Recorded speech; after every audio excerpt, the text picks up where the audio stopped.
Yo, yo, yo, what is going on? It is the Crazy Rider right here, right now, back with chapter 25 of my Invader Zim fanfiction.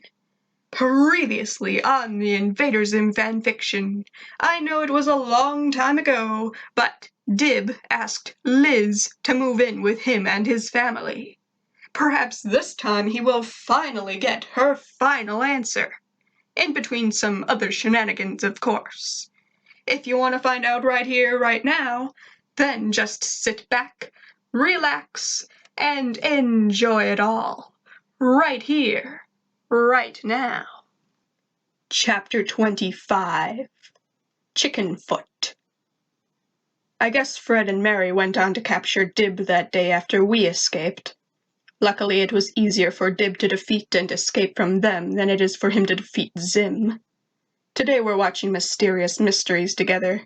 We were both sitting up on the couch to watch today. Dib ordered Chinese, and I was nibbling one of his old chicken bones while he was taking notes on the case of the floating fork.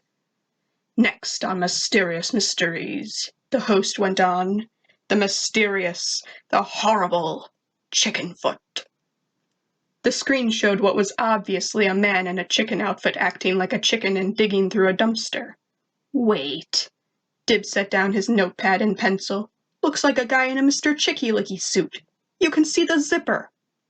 Aw, I said in disappointment. Large chicken would be good feeding.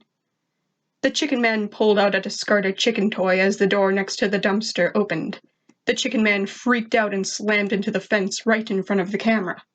That is a guy in a Mr. Chicky-Licky suit. Dib pointed at the screen. What kind of idiots do they think we are? At that moment, the front door opened to reveal Membrane floating in on screen, with other floating screens following. Hello, children, Membrane greeted us. I'm giving these world leaders a tour of our home. The various screens started floating around the house and looking at everything. I removed the chicken bone from my mouth and started scratching at my ear with my foot. A screen with an Asian leader dropped in front of the two of us. Who is the big-headed boy and the girl that looks like she smells like the zoo? The Asian leader asked. Membrane floated over. This is my son Dib and his girlfriend Liz, he explained, and I shot straight up at these words. The future of the Membrane Empire. I glared at Membrane as the other leaders surrounded us. I'm not his girlfriend, I growled. Besides, Dib went on, correcting his father's words, I'm actually a paranormal investigator. They're both a bit insane at the moment, but they'll get over it, Membrane explained. Dad, Dib exclaimed. Paranormal investigation is a legitimate field of study. At that, Mysterious Mysteries decided to ask an expert about the so-called Chickenfoot. Chickenfoot is not a real chicken, said expert Bill. He's a space chicken from a planet where pig demons rule.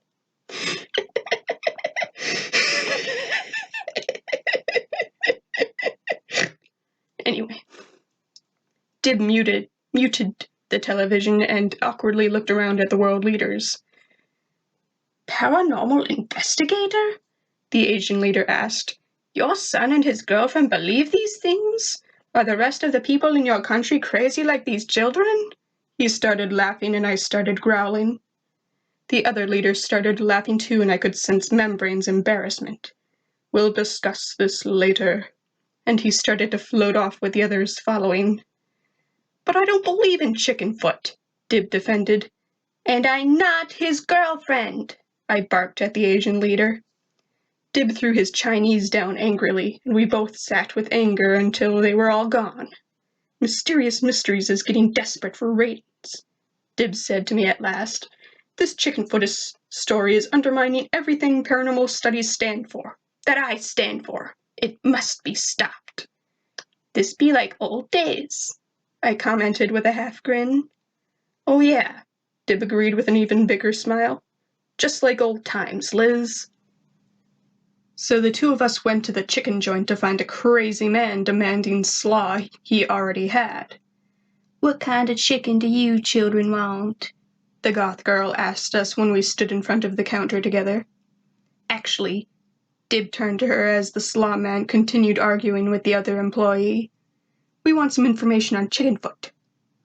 The entire restaurant went quiet at his words and stared at us. Even the slaw man backed away from us. The goth girl came back to the counter by us, looking very frightened. "Don't say that name round here," she told us. "He is the demon beast. We lost 3 chicken cookers since he come round." "He killed them?" I asked. "No," the girl said. "They got better jobs. But I hate that chicken beast. Get out now, before you get better jobs too." The other man behind the counter rushed over.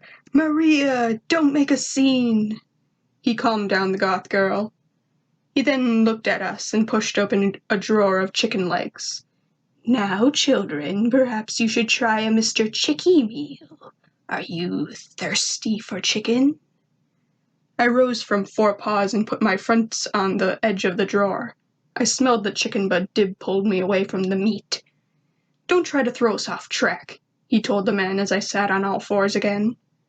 No, the man defended. "The chicky meal. It comes with a dirty chicken toy." Dib picked up the toy chicken from the drawer. He lowered the item for me to sniff it in his hand as the man continued. "The head comes off and can be used like a little grappling hook." Indeed, the head came off with a string attached to it. With ease, the head reattached to the body. A year ago, I would have thought this thing a bit strange, but with everything that's happened since Sim came to Earth, this is the most normal foreign item I've come across in moons. "That's a weird thing for a chicken to do," Dib said.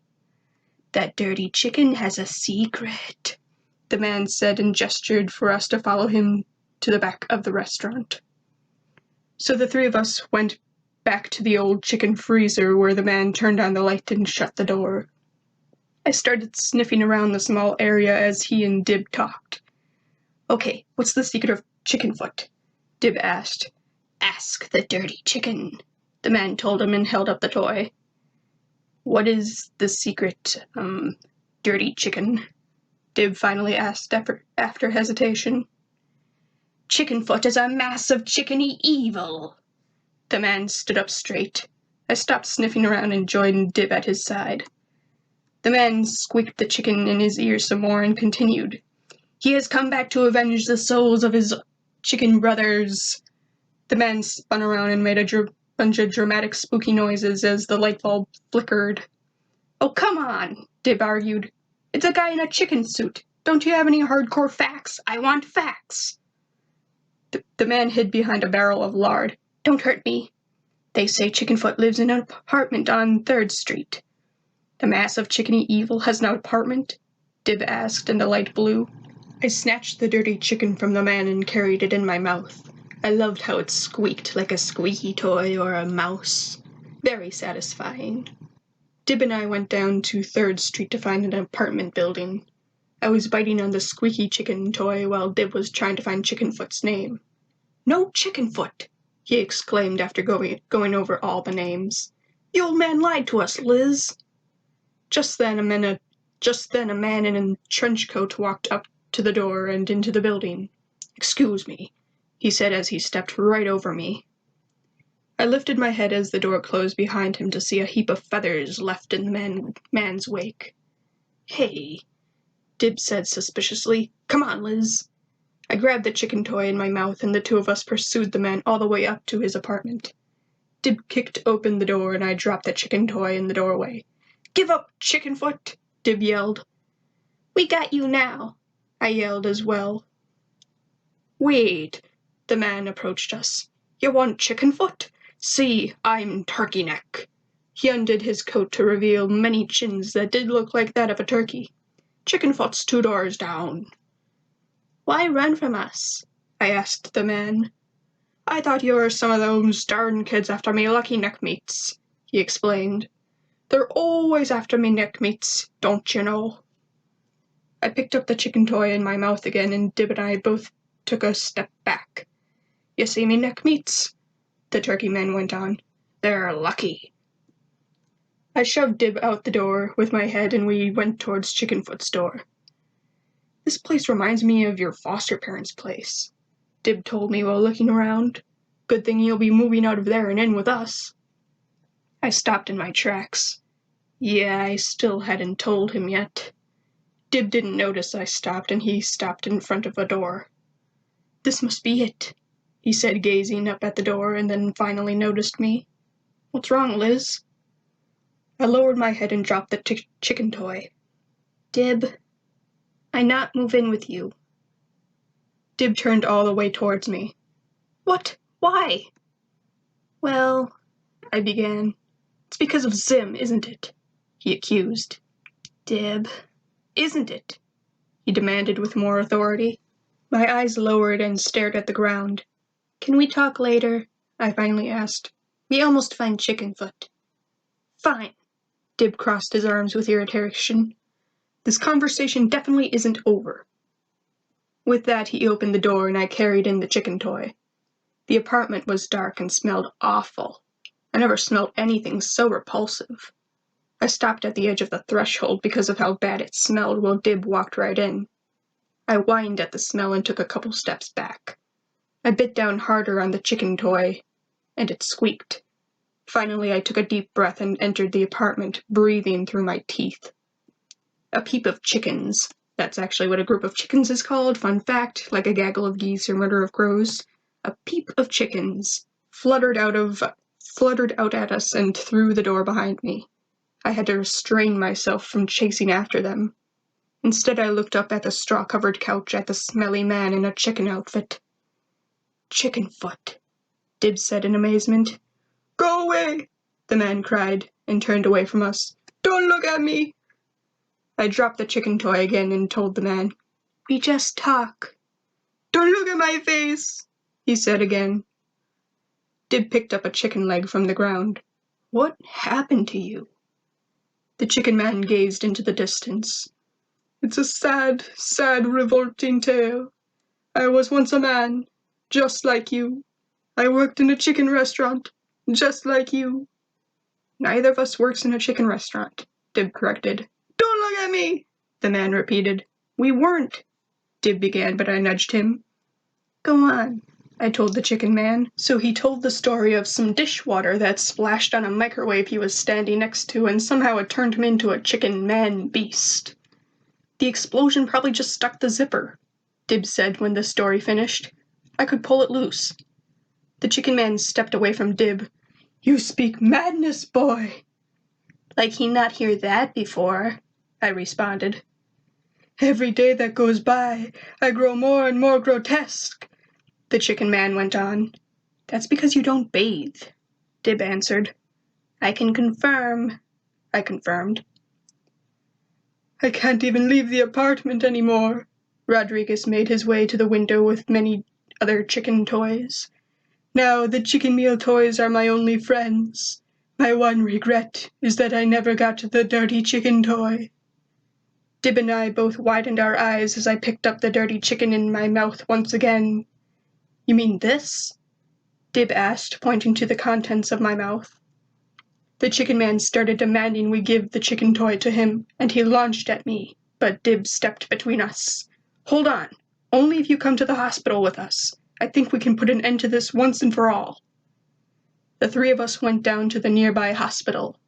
Man, I hate hospitals. Professor Membrane is the only human medical professional I trust to treat any of my injuries or illnesses.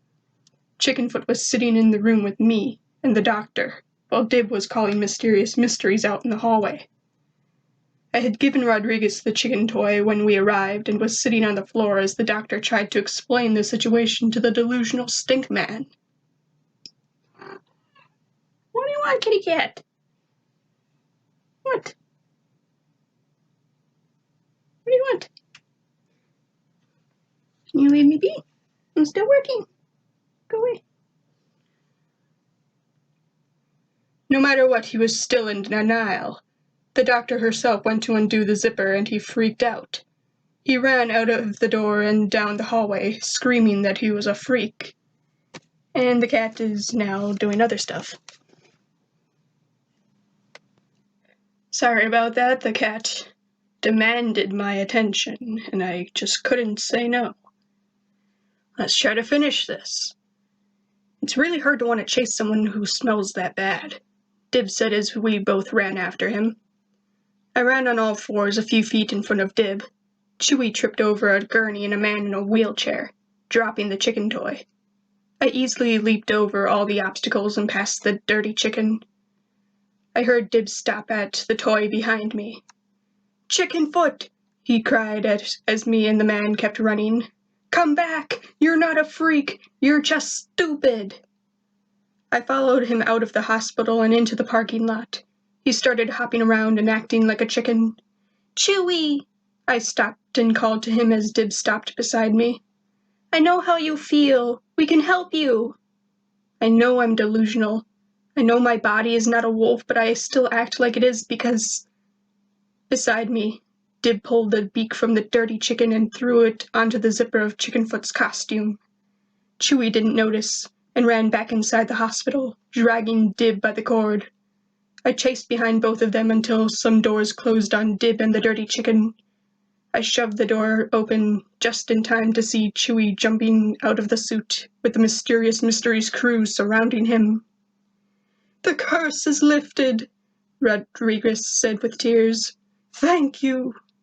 "It was just a costume," Dib said with irritation. "This just proves that paranormal studies isn't a bunch of crazies believing in anything. We also disprove the frauds. Right, Liz?" "That right," I nodded. However, this made the others believe that nothing paranormal was real. Dib and I went back home that night, but I was too tired to walk all the way back to my foster's house that night. Instead, I somehow fell asleep on the membrane's couch with my head in Dib's lap. And that just about does it for this lovely chapter. I do hope you enjoyed and that you will return to the continuation of this lovely story. If not, why? To those of you that are sticking around through this, thanks! I know it's not easy, but I really appreciate you. So I will see you little darlings next time, and remember, keep your crazy.